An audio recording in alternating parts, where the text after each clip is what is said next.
shekarar 2006 a garin Kyiv na ƙasar Ukraine ne aka hangi wani mutumi sanye da kaya na zamanin da yana dube-dube kamar wanda ya ɓata, ga kuma kamara ita ma ta zamanin da rataye a wuyar shi. Ganin haka ne ya sa polis tunƙarar shi da buƙatar ya nuna musu shaidar shi na zama ɗan ƙasa. Polis sun cika da matuƙar mamakin ganin shaidar ɗan ƙasan da ya nuna musu, domin kusan za a ce ƙasar ma babu ita a yanzu.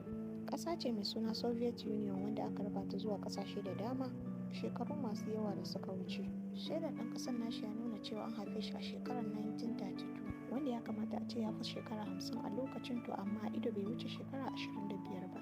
Bayan nan ne polis suka tambaye shi kwanar watan ranar, sannan ya ce musu 26 ga watan Afrilu na 1958. Polis ɗin sun yi tunanin taɓin ƙwaƙwalwa ke damun shi, sannan sun haɗa shi da likitan ƙwaƙwalwa wanda ya masa tambayoyi.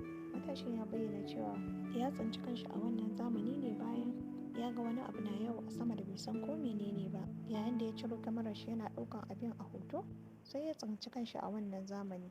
An karɓi kamarar nashi kuma an wanke hotunan da ke ciki.